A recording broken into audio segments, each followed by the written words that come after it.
आठवडाभरापासून उत्तर पुणे जिल्ह्यात सुरू असलेल्या अवकाळी पावसामुळे द्राक्ष बागांचं प्रचंड नुकसान झालंय। द्राक्षांचं हब असलेल्या नारायणगाव परिसरातील द्राक्ष बागांवर डावणी बुरशी सारख्या रोगाचा प्रादुर्भाव वाढलाय। द्राक्ष उत्पादक शेतकरी मोठ्या संकटात सापडलेत। नुकसानग्रस्त शेतातून याचाच आढावा घेतला आमचे प्रतिनिधी हेमंत चापुडे यांनी। राज्यात अवकाळी पावसाने बळीराजा शेतकऱ्याची चिंता वाढवली असून द्राक्ष उत्पादक शेतकऱ्यांच्या डोळ्यात अक्षरशः पाणी आणलंय। मी सध्या द्राक्षाचा हब असलेल्या नारायणगाव परिसरात आलेलो आहे। आपण या ठिकाणी जर पाहिलं तर द्राक्ष उत्पादक शेतकऱ्यांच्या शेताची परिस्थिती पाहू शकता। मुसळधार पाऊस हा या भागात झालेला आहे, त्यामुळे कुठेतरी द्राक्षावरती डावणी असेल, बुरशी असेल यांसारख्या रोगांचा प्रादुर्भाव वाढल्यामुळे शेतकऱ्यांचा फवारणीचा खर्च वाढलेला आहे। नाशिक नंतर खरं तर नारायणगाव परिसरातील द्राक्ष ही मोठ्या प्रमाणात चर्चेत असतात।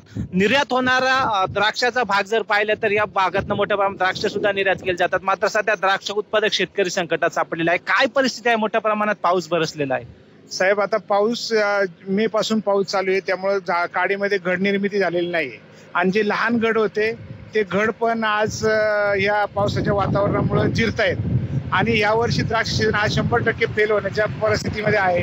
अति पाऊस आणि अति पावसामुळे द्राक्षाचं भयानक नुकसान आहे। आमच्या जुन्नर तालुक्यामध्ये 2500 एकर द्राक्षाची किमान द्राक्ष आहेत। शेतकऱ्याचा खर्चही निघणार नाही। द्राक्ष बागांना या अवकाळी पावसामुळे डावणी भुरी अशा प्रकारचे रोग मोठ्या प्रमाणात आलेले आहेत, त्यामुळे शेतकरी खर्चही निघू शकत नाही आणि शेतकरी हा फार अडचणीत या पावसामुळे आलेला आहे। पण या पुढच्या काळात पाऊस जर असा सुरू राहिला अवकाळी अजून काही दिवस तर याचे अजून काय परिणाम होतील? जर हा पाऊस असाच चालू राहील तर द्राक्ष बागा उद्ध्वस्त होतील आणि द्राक्षावर अवलंबून असणारा शेतकरी हा उद्ध्वस्त झाल्याशिवाय नक्की राहणार नाही। नक्कीच अवकाळी पावसाने द्राक्ष उत्पादक शेतकऱ्यांच्या चिंता वाढवलेल्या असून सध्या द्राक्ष बागा या संकटात सापडलेली परिस्थिती सध्या नारायणगाव परिसरात पाहायला मिळत आहे। हेमंत चापुडे, झी मीडिया, जुन्नर, पुणे।